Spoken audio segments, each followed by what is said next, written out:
have her join us, Angela Tucker. And Angela, we'll be doing lots of discussion about you, about your role, and your story.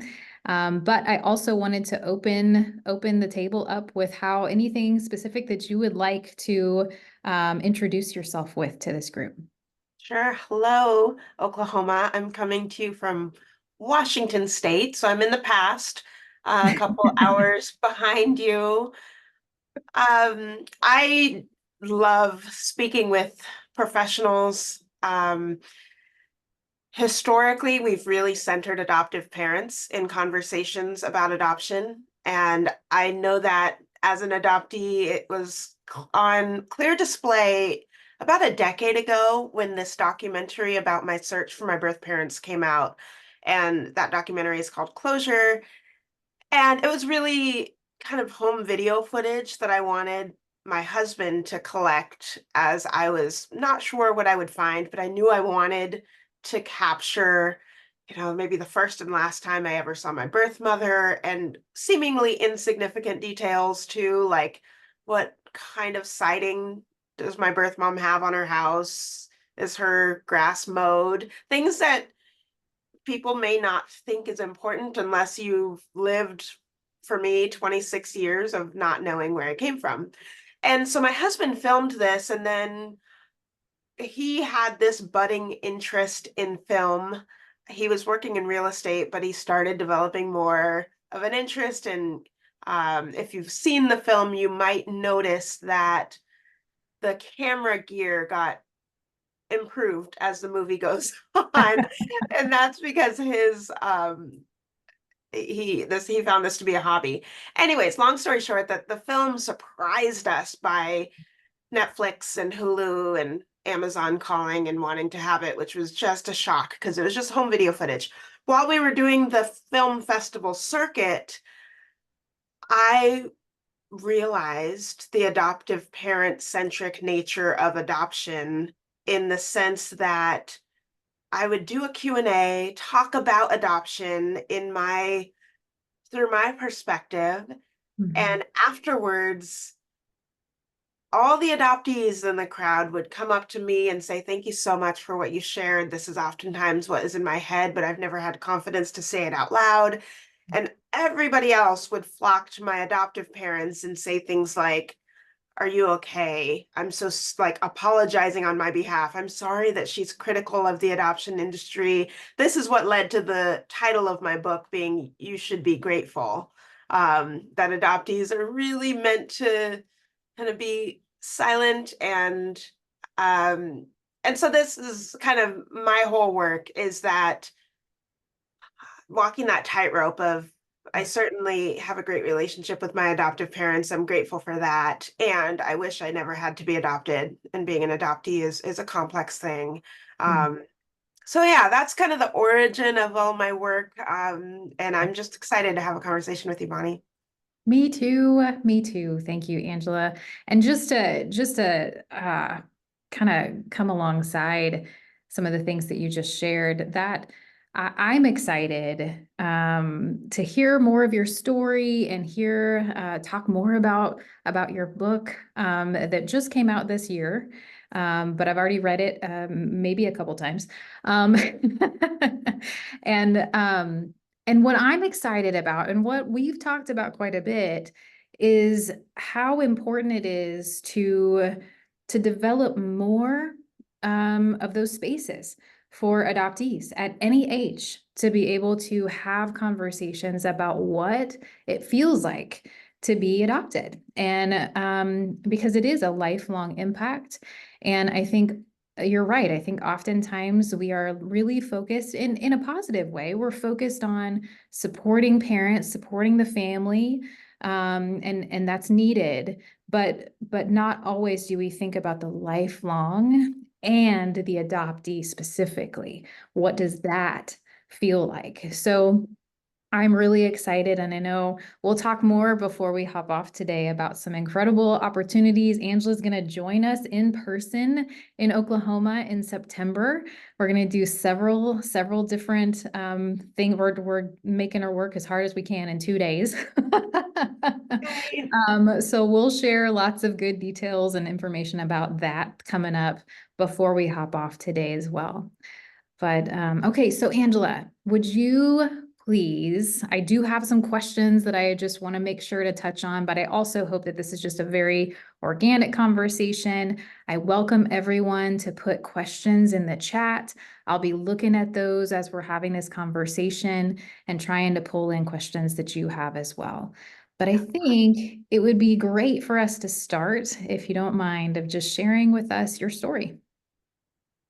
Yeah, let's just sum it up in a sentence or two. am I was adopted from foster care out of the state of Tennessee across the country to Washington State. My biological mother, I know now, struggled with homelessness and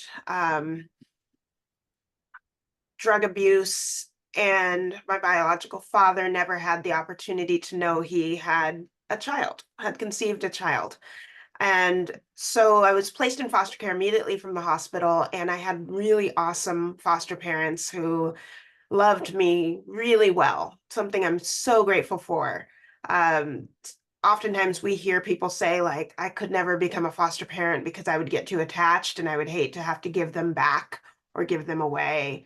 And when in fact, like, that's the whole goal of being a foster parent. And my foster parents, who loved me really well, I actually credit them for my ability to attach. And I have been married for 15 years, and I credit my foster parents for some of that. Um, they, I was incorrectly diagnosed with spastic quadriplegia, was told I would never walk. And that was part of what made it so hard for me to find for the agency to find an adoptive family for me.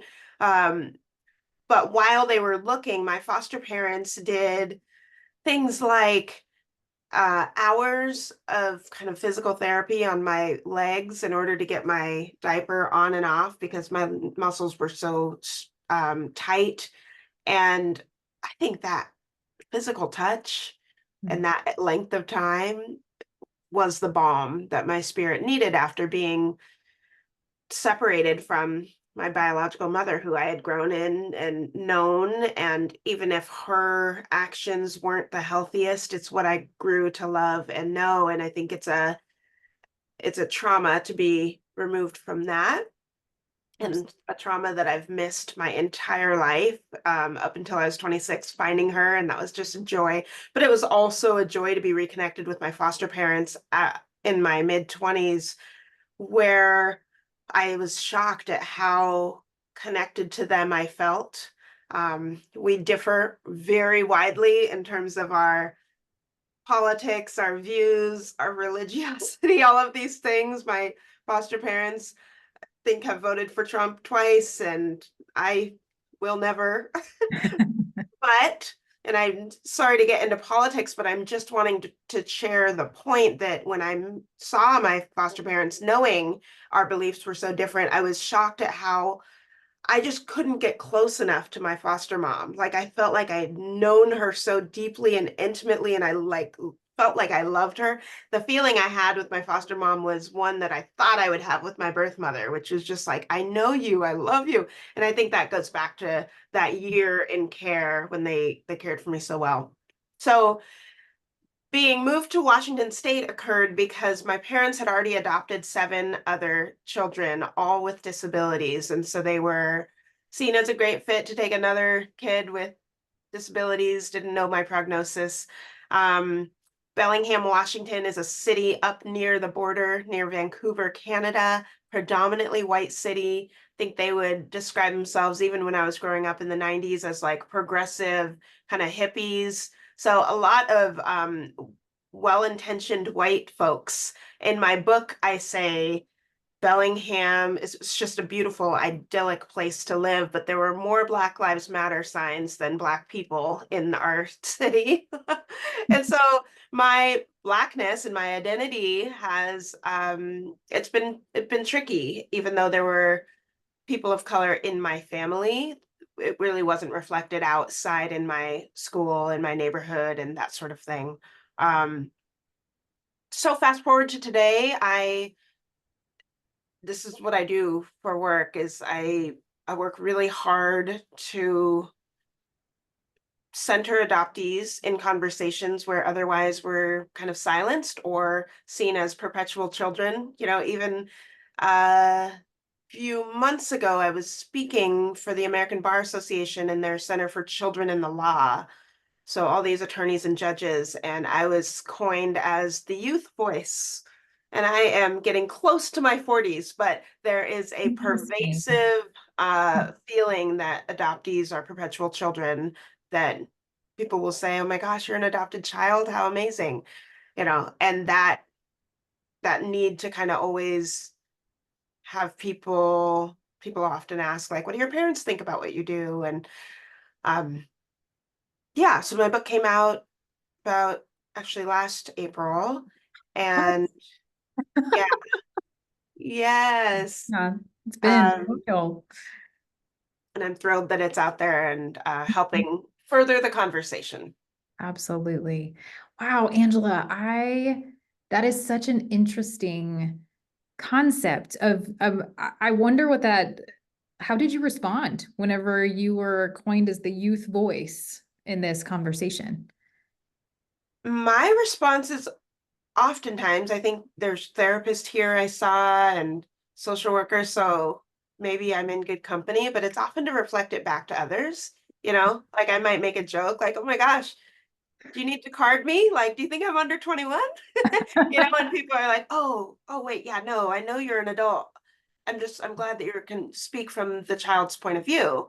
And again, I'm like, adoption is lifelong. You Right? know, yes, I was adopted as an infant and I am still an adoptee today, and I'm going to be speaking from my lens as an adult. So a little bit of pushback reframing, trying to help people just like think about what they've said, because I think that's kind of the bottom line around adoption Yeah. is there just isn't a lot of time to think about what we're saying. When I do mentorship with adoptees, especially youth, one of the first things I talk to them about is like, what is your definition of adoption? Can you define what does adoption mean? Mm, And to hear kids grapple with it, even though they know they're adopted, they've heard the word forever, but they've never said the words like, oh, like I was taken from somebody and placed with strangers, or just trying to like articulate this act, yeah. that alone is a worthy conversation to have, instead of the assumption that we know what we're all saying. And so that's where people, a lot of adoptees are like, oh gosh, I wanted to shield against this notion that adoption is trauma. I've heard that out in the interwebs, but Mm, it feels too strong and I'm scared to say that word. But then, oh, now that I hear myself say it, like, wow, we don't even do that to puppies. You know, they get mm, to stay with there's a process for weaning them away from their mother and right. do that for humans. So I think that's like adoption education, adoptee centric education to me is so funny because it's really obvious stuff, but not until people have the courage to slow folks down and be like, let's listen to what we're saying, what we're doing. Gosh, I think that is such um a good way to explain some of this process. And I was thinking of all the different, I've had the honor of being in several different conversations with you, not always just between you and I, but like hearing you speak into other people's perspectives, and and also listening. So you've mentioned the book, which I swear that's so crazy that it's been over a year, Angela. Like it's flown so fast since the time I remember you announcing that it was out. But so I apologize for my brain.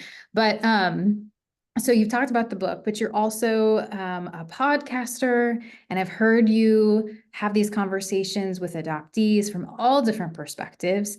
And I've also heard you in other conversations as a speaker.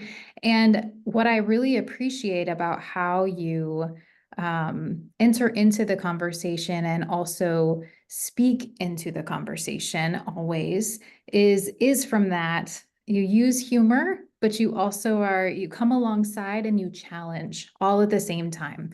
And I think that is such an incredibly important way for us to come together in these conversations and be able to have growth on all sides where we really are truly learning together. Because I know we talk a lot in the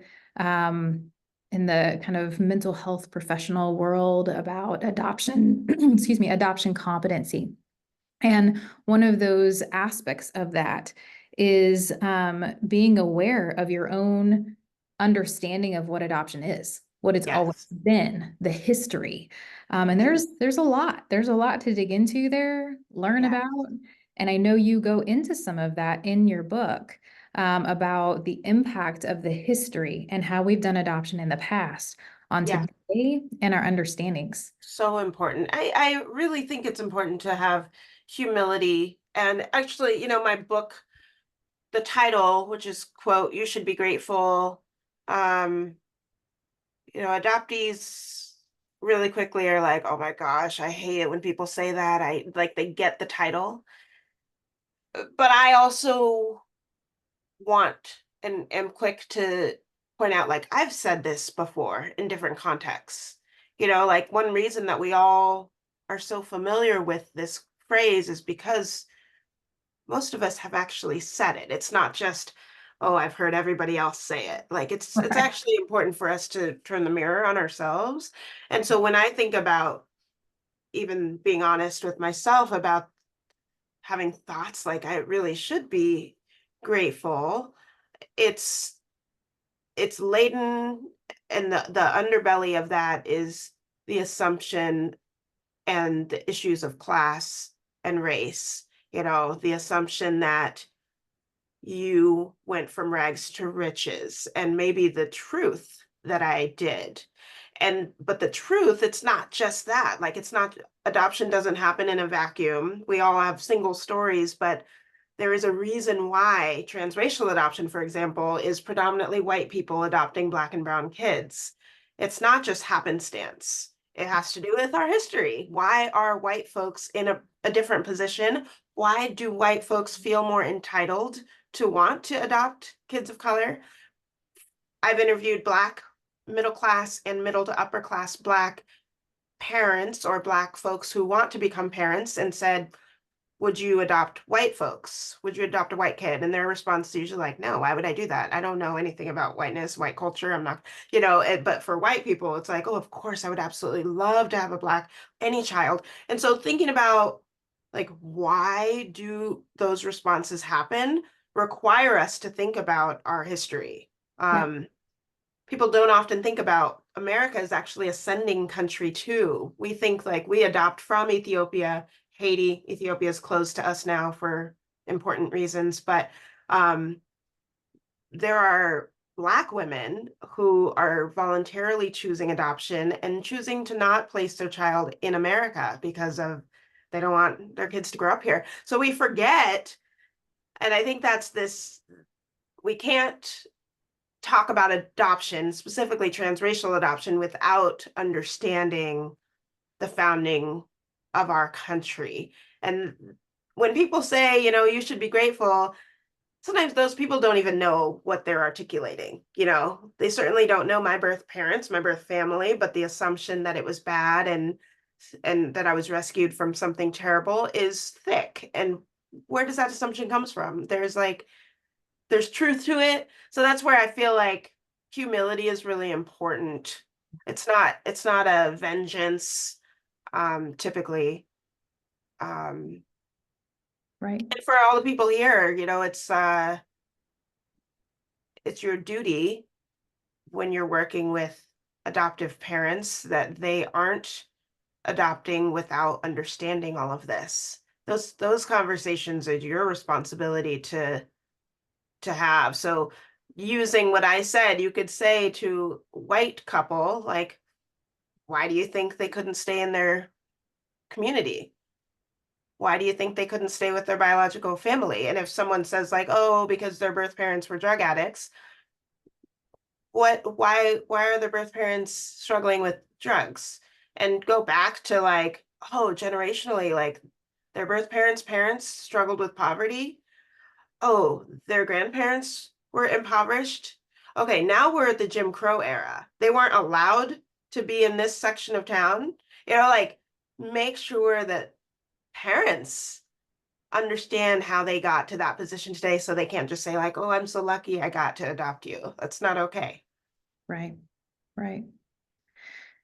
So I appreciate so much your like being able, like you said, summing up in one sentence your story, which I know is impossible.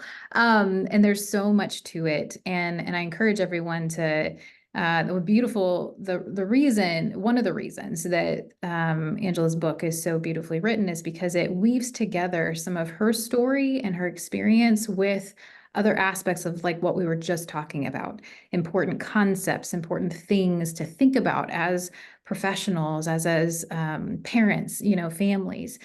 And so I would love to ask you, Angela, and give you an opportunity to share why, how did you come to the decision that you are going to share your story with the world and open yourself up that way? I was surprised with back to the debut of the documentary. I was surprised at the number of adoptees who felt muzzled, Mm. um, who felt like they couldn't say relatively simple things like, I miss my birth mom. I wish I knew my birth mom. Um, without their adoptive parents breaking down in tears and feeling totally offended and like insulted, like we were saying they were bad parents. I didn't grow up like that. And one reason I didn't grow up like that is because my parents, I think one of the big reasons is because of the motivation my parents had to adopt. This is another thing I think it's so important to excavate with adoptees is that they know that. And so my parents, they were, as I stated before, Bellingham was kind of a hippie city, small city. Um, they were part of the zero population growth movement, so they felt like it's almost antinatalism. They felt like we were procreating at a rate that outpaced our resources. So this is back in the 70s. And so they had one biological child, and my dad talks about in the movie, he says, and I got a vasectomy, and we just weren't going to do that anymore. Um, because of that, I think they that seemed to lend towards them not having a very strong sense of like ownership of us.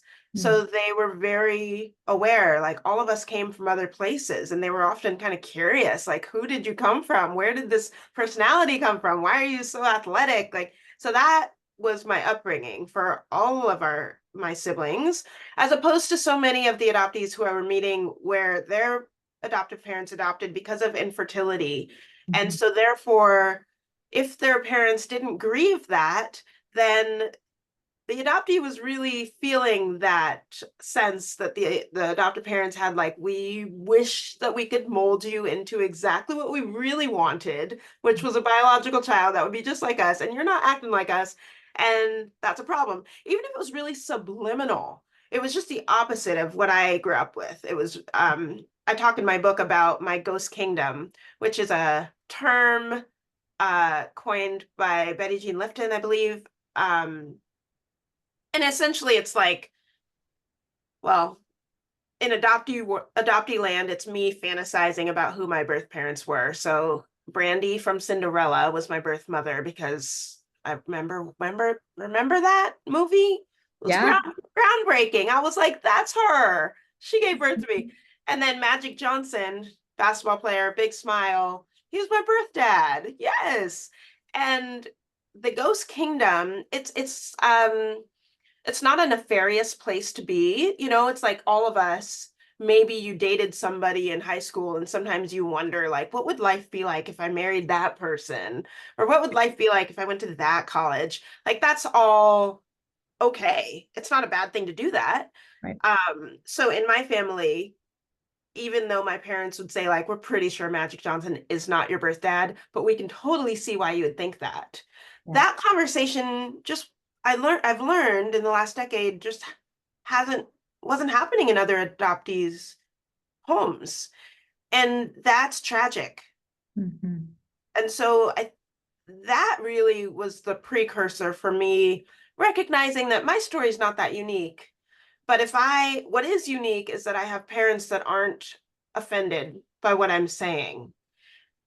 And since that seems to be unique, let me share for the good of adoptees understanding that our stories matter, that 1 in 4 adoptees who seek therapy are thinking about suicide. You know, it's not because they don't have adoptive parents who neglected them. Many of those adoptees had good adoptive parents, but they weren't able to ever integrate their adoptee sense into their lives, and that is a unique cruelty. Yeah, for sure. I'm man, I'm thinking that's another wonderful opportunity that I've been able to just come alongside a little bit here and there. But is your nonprofit, the Adoptee Mentoring Society, that offers incredible opportunities to connect with Angela and other adoptees who are trained to support adoptees as they are exploring some of this and the impact of what the experience of adoption, some of those messages that have come, and even whether explicitly or implicitly, the subliminal kind of messaging Right. that our adoptees carry with them. So the Adoptee Mentoring Society offers one-on-one mentoring virtually for kids all the way down to age 12, and then for the rest of life after that. Yeah. And there's group settings where you can come in and listen and share just some incredible stuff through the Adoptee Mentoring Society.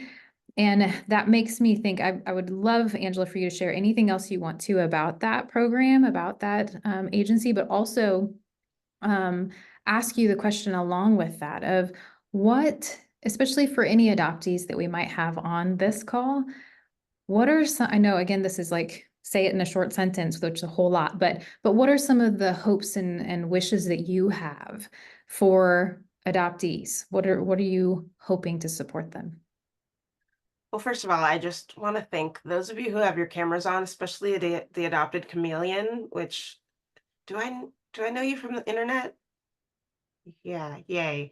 Well, and then for everybody else who is on camera, I just love being able to see your face and your interactivity. Anyone else that wants to come on camera, I'll be so delighted because it's nice to not feel like you're talking to a black hole. Um, True. but yeah, the Adoptee Mentoring Society has been a dream because folks, it's hard to articulate the incredible profundity of being with other adoptees.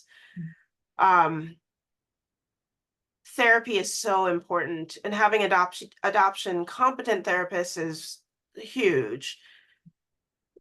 But being in a space where you don't feel any pressure to defend your adoptive parents, it really allows for conversations that otherwise couldn't happen. So the Adoptee Mentoring Society is not therapy. Um, we are not fixing, we are not diagnosing. There's, I don't like to pathologize adoptees, but just being in spaces together is so profound. Hearing someone else say the things that you have thought but never said aloud, or there's so many adoptees who had never heard of really important texts like the primal wound, or words like code switching, or um, adult adoptees who never knew the language transracial adoption, even though they are one, adoptees who'd not heard the word adoptee, just had always said, I'm an adopted kid, you know, like those are life changing. And that's what the adoptee lounge is what we call our group setting. That's partly what it does. But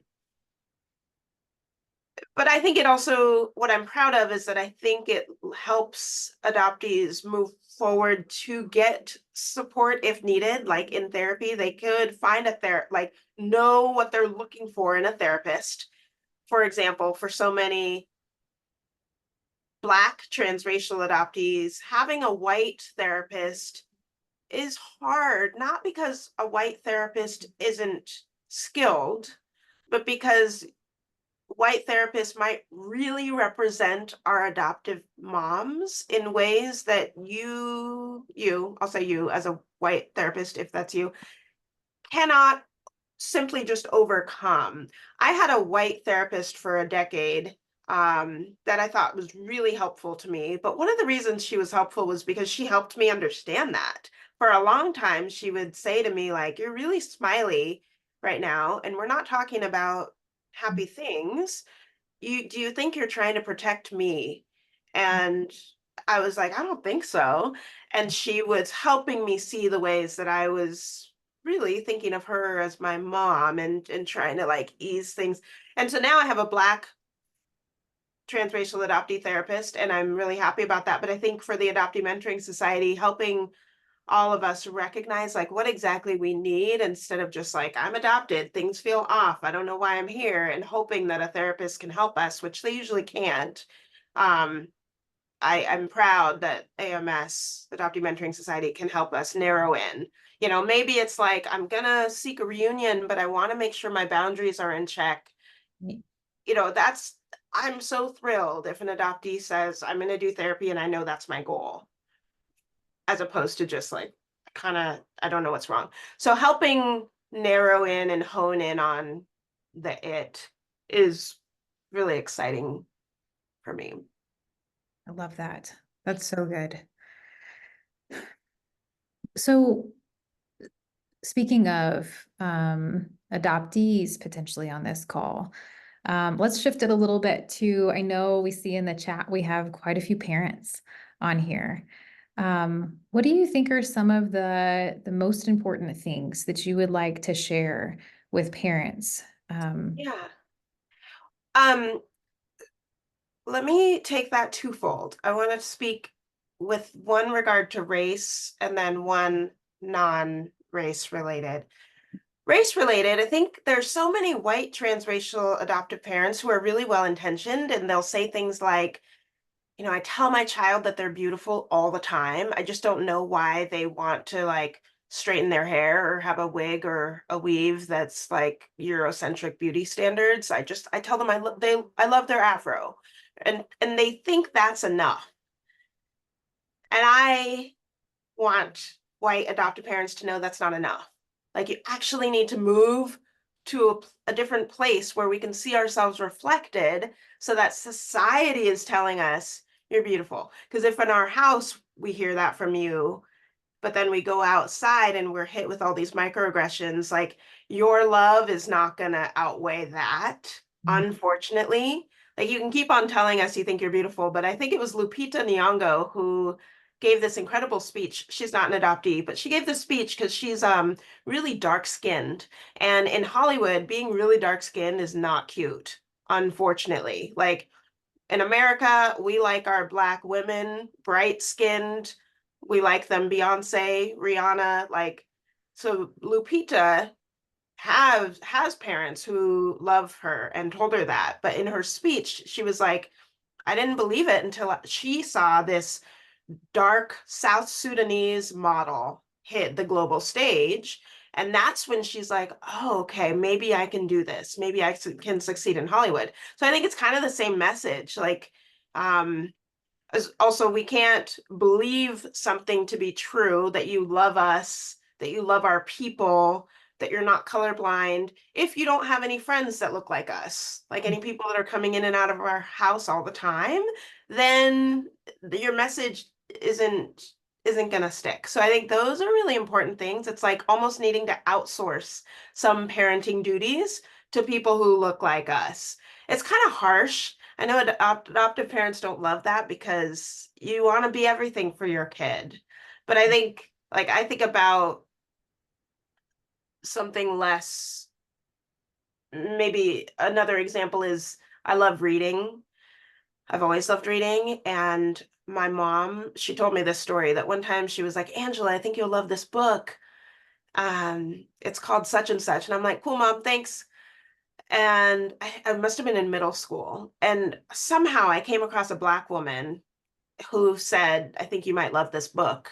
Same book. And I ran home to my mom and I was like, Mom, oh my gosh, I just learned about this book. You've got to get it for me. And my mom had told me about it already. So it's this idea of like racial mirroring. And for me, seeing another person who looked like me say that held more weight, Mhm. unfortunately, but that's the reality. Um, so the message to same race adoptive parents um, is probably just again that importance of adoptee spaces for adoptees to have other adoptee friends. Um, from same race adoptees, like I'm thinking of Steve Inskeep. He's the host of NPR Morning Edition. You probably know his voice. He's an adoptee, and one time we were chatting and he said something like, Angela, I'm kind of jealous of you because you were transracial. You had a really easy way to talk about adoption and race, and I didn't. And he was not minimizing the complexity of being Black in a white family, but he was simply saying, there wasn't like an obvious easy entry for me growing up to talk about this. And I always wanted to because I felt different in all these same issues. And I thought that was really profound and important. And that to me speaks to the importance of white adoptive parents also making sure that the adoptee has adoptee centric spaces to talk about this. Um, for white and same race adoptees, I hear that it can be the race conversation in America is so big and so fiery that some same race adoptees want to just take a step back and be like, I'm not going to crowd this space, when in reality, they're dealing with the same stuff and need the same support. And sometimes it's even worse. The microaggressions are like, oh my gosh, didn't know you were adopted. You look just like your family. And for a white adoptee, like you don't want that. Like I don't look like them. I am not them. But it's hard to say that sometimes. Mm. So how, I know I don't, this is a big question, but what is that space? So like if an adoptee doesn't want to hear that, what is kind of the most um open and maybe appropriate and most helpful way Yeah. to talk to adoptees about being a part of their family and identity and all the things? What I think is so beautiful are folks that can say like, oh my gosh, you're adopted? Huh. I wonder how your birth mom has handled that. Mm, For someone to say that instead of like, oh my gosh, you're adopted, how awesome, your parents are great. Um, that's mind blowing. Again, it's a little bit simple, but it's like if non-adoptees can think and can push back against the status quo for 2 seconds, we will feel more seen. mm, Adoption is loss. So let's let's talk about that birth family side that is ever present but invisible at the same time. I think that's a great place to start. Um,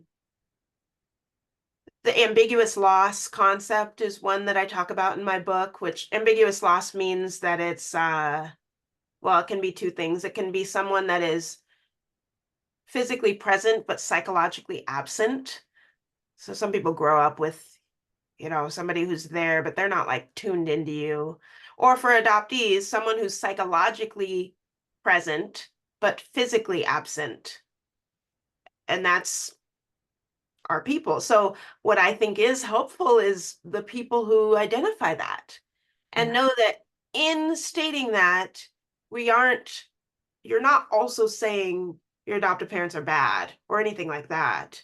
It's just the truth. And man, it would be cool if adoptees heard that. It feels like to me, um, the adoptee as being a part of the adoptive family already know, right? That Yes. the adoptive parents, I mean, hopefully, as you've shared in your own story, they're wonderful. I know they're wonderful. I have a great Yes. relationship with them. You don't Yeah. need to continue to tell me that. But what I hold, and I'm not saying me, I'm not an adoptee, but I'm just saying if I've heard other adoptees share just from that perspective that there's more that I hold in my mind and in my experience. And Yeah. having anybody reflect that I see that, I recognize that there might be more there for you. It's like, to me, it just seems like it would be such a big breath of fresh air of like, Yeah. Oh, I don't have to hold all that on my own and even hide it. Because I feel yeah. like, right, like there's this sense of having to hide some of that because not because people don't think about it or possibly think of it in a really negative way. And that's just not helpful. Yeah. I mean, I think Georgia Tan, she's a woman who in 1940, the book The Baby Thief is about this woman, Georgia Tan, who I think is like the most brilliant marketer ever. She she created adoption. She stole homeless women's babies and sent them to rich Hollywood women. So, like the book Mommy Dearest, Joan Crawford, she's one of these people who got a baby from Georgia Tan, and Cindy Crawford is one of the adoptees. Um, anyways, I think people don't recognize that there's this grand marketing around adoption of moving sadness to goodness.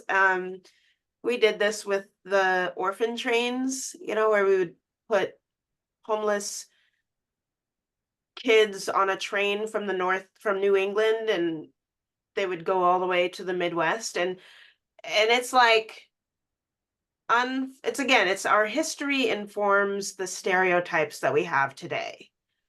But many people don't know that. And so that's why we think of birth parents as like a cuss word. Don't mention them, they're bad.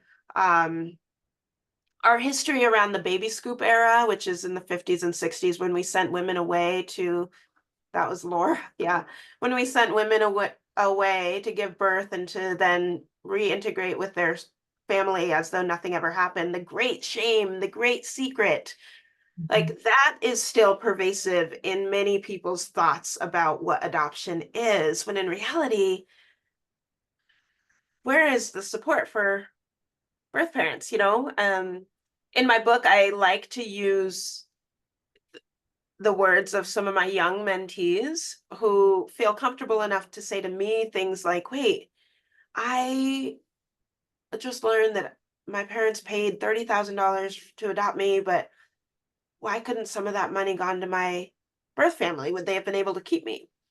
And that's like a 12-year-old talking. And it's just a innocent and honest thought that many adults are shying away from.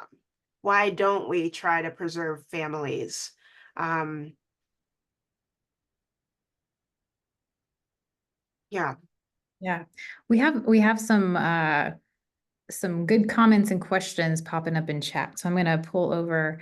Um, Deanne shared as an adoptive parent who has a relationship with my son's bio parents. It's difficult for mom to deal with not having her son, and allowing them to be able to have a relationship is a blessing for her. So sharing, kind of our little boy tells everyone uh, he has two moms. And Cool. then Christy above that says, asked the question kind of about that similar thing of having an open relationship. How would this space be created when we have a connection with bio parents and family? And would having an open and honest space for conversations be a start? Oh gosh, when is it not a good start to have open and honest conversations? I do think openness in adoption is tricky, partially because again, the birth family, the first family really doesn't get any education around this. So oftentimes in current adoptions, the adoptive parents are being prescribed openness and saying this is best for an adoptee's health and identity as if they grow up knowing their people and seeing them even or texting them or sending a photo to them or drawing artwork for them or FaceTiming. But the birth parents aren't getting that same message. So sometimes the adoptive parents are like, yes, I'm in it. Let's do it. Let's text your birth parents. Let's you adoptee refer to them as your other mom or mama or something like that. But when the birth parents aren't getting the same education, they might be confused. Like, why do you want to be in a relationship with me? Especially when birth parents are already oppressed to start with. So, do you want something from me? Like, what am I? And that is also why the next great frontier needs to be us understanding a birth parent's plight, and then doing that same education. So, yes, Christy, open and honest conversations are important, but educating others is as important, unfortunately, in talking about why this is best for the adoptee. Yes, birth mom might be in prison for a crime. We still want a relationship. We want to come see you in prison. We need that. And but explaining the why, and that's honestly why I love to share my story, why I have my podcast, why I like to amplify other people's adoptees stories, is because typically when an adoptive parent keeps those doors open for the adoptee to know their birth parents, then the adoptee feels like they have a sense of control. It doesn't mean that the most beautiful relationship is going to happen, but it means that an adoptee, whenever they're ready, they can say like, I actually don't want to go to prison and see my birth mom right now. And that's like beautiful. What Yeah. we want is for people to feel in control, to have that open access, not for adoptive parents to be the gatekeepers. Mm, That's not your job. I love that. Thank you. We have another question in the chat above that. We have foster children who are of a different race and culture, and the plan is for us to adopt. It is very clear from this conversation that I have to take a step back and consider how this will impact them. So how can I show up differently to support them through this? That whole thing. Yeah. Well, I did a podcast with a gal, gosh, I'm going to forget her name. She's in LA. She focuses on foster care. But they were in a similar situation. She is a white woman. Her husband is a white guy, and they had a black boy in their care that they were fostering, but the plan went to adoption. And they too recognize like we don't have a black community around us. Like we would love to love on this boy and care for him. But I don't think we need to do that through becoming his legal parents. And so they advocated to the agency, like, we will have him here as long as it takes for you guys to find a black family for him. Hmm. And they did that. And I love that. And this couple is still in this boy's life, which is so cool. Yeah. Because it's not to say that they can't love him, but they knew they couldn't do everything. I mean, it was similar to like how my parents, we had a house that had so much uh accessibility for all the disabilities in my family.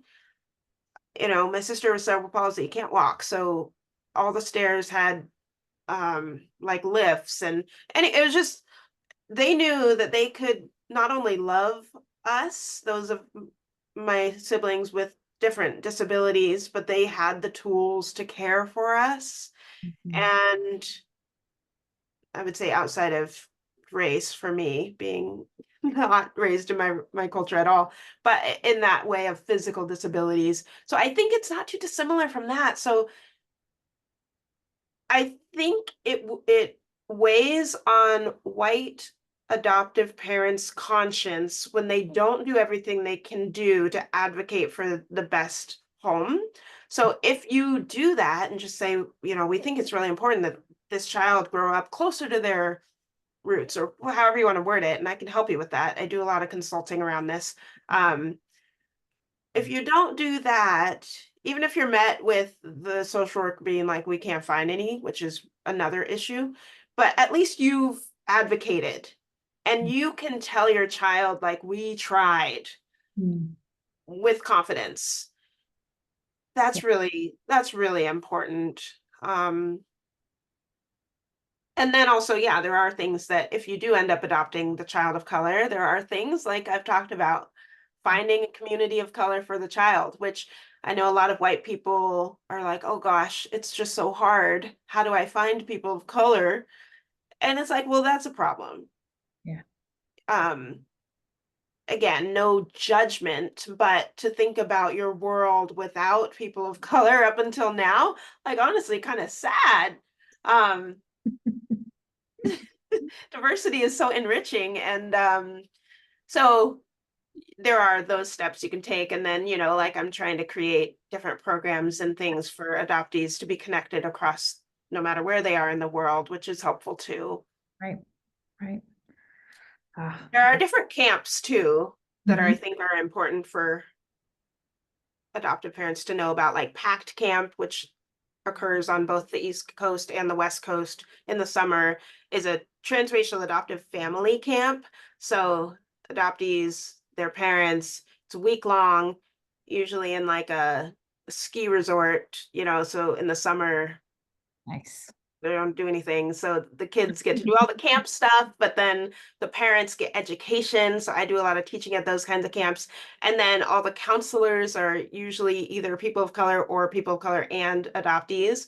Um, those camps are really awesome for adoptees for reasons like my heart swells when the kids are just playing around, playing soccer, someone gets hurt, they call out to their mom, and a white person comes over, and none of the other campers are like, wait, what? That's your mom? Like everyone's just like, get the band-aid, let's keep playing, keep on pushing, and it's just so neat to feel like with others. And that's a great way to connect with other families and all that stuff. So those are good options too. Man, we have covered so many different books and supports and resources and really amazing things. So I do want to just tell everybody, hey, if you're wanting to get some good resources, get some good information, first of all, I want to direct you to Angela's website. There's the Adoptee Mentoring Society website, but then also you have your own that is angelatucker.com, right? Yes. Yeah. My for-profit consulting firm, The Adopted Life, where I consult with media. I had the privilege of helping with season 5 of NBC's show This Is Us. And that was really exciting to try to, again, help like society see adoptees in a different way. So I loved helping write Randall's character. But then I do consulting with agencies and individuals and families. I have this thing called the Adoptee Manifesto, which I will make sure you're given a discount to buy, but it's just something I wrote and I tried to make it cute, design it so that people can put it on their wall, and it basically says different adoptee statements like we can love more than one set of parents. We have the right to own our original birth certificate, and different statements that are true for us. But the reason I love for people to purchase it is because it's a great conversation starter about adoptee centric stuff. It gives people permission to say, like, wait, what does this word mean? Or just invites conversation. So that will be available to you. And then my podcast is on the website, which I interview adoptees and all their stories differ. And my hope there is that we don't fall into the trap of thinking that there's one single story for adoptees, but that they Yeah. vary. We want different things, and that's valid. And um, Yeah, so angelatucker.com. And Sierra did put the manifesto in the chat. Thank you. Yeah, Yeah, real quick, the podcast is phenomenal because again, Angela, you have encouraged those that you are inviting to have the conversation and sharing their story. They have different views, different perspectives, and just having the opportunity and the platform to be able to, like, even I've listened to one where the adoptee has a different perspective on something than you, and you guys are like kind of yes, just processing it together and digging yes, into it, and it's so like you said, diversity is so enriching. Just being yes. able to be humble and listen and open yourself up to hearing that perspective from that adoptee's story and their journey, Yeah. how Yeah, I they're think one of them was Maya Holmes, who I love this podcast because I had operated kind of under the assumption that kind of same race would be better, or would my life be better if I had Black adoptive parents? And so I had this Black adoptee who had Black adoptive parents and was like, no, it's not like that's just the answer. And she talked about her experience and why that was. And I think that's fantastic. And so I love the it's beautiful. complexity of it all. Yeah. Yes, complexity is a very good word. I just think it takes a lifetime for those of us who don't have the lived experience. It takes a lifetime of listening and humbly asking questions and putting ourselves in those situations where we can hear all the different perspectives and feelings that go along with it, and then implications for what that means for human life. So I am just so grateful. Sierra is filling up your chat with with the websites, the links, and also again that adoptee manifesto. It's Angela's been kind enough to give us all 20% off getting that adoptee manifesto. So super grateful for that. Also wanted to, before we've just got a couple minutes and to wrap up here, I mentioned that Angela's coming to Oklahoma in September. September 11th, the evening of that night, we will have an adoptee event. Adoptees only invited to come and do watch Closure, the documentary of Angela's story, and watch it with her and then be able to have a conversation. She's going to be there, just have conversation with any adoptees. We're going all the way down to age 14 that night. So 14 and above, all the way up to 75. Come and just join, watch that, and talk to Angela. At the same time that night, we're going to host a virtual event for adoptive parents. So if you have a 14, 15, 16-year-old and you're going to drop them off at this adoptee event with Angela, then we would love for you to hop on a Zoom event with us and hopefully some other adoptive parents who are going to have a conversation about how important it is to have adoptee-centric opportunities for your adopted kiddo to be able to have these conversations. Then, so that's happening that night. The next day on September 12th, for those of you on here who are professionals, we have the afternoon of September 12th from 2 to 4 p.m. We're going downtown to this place called the Credit Union House, a random venue. It looks really nice.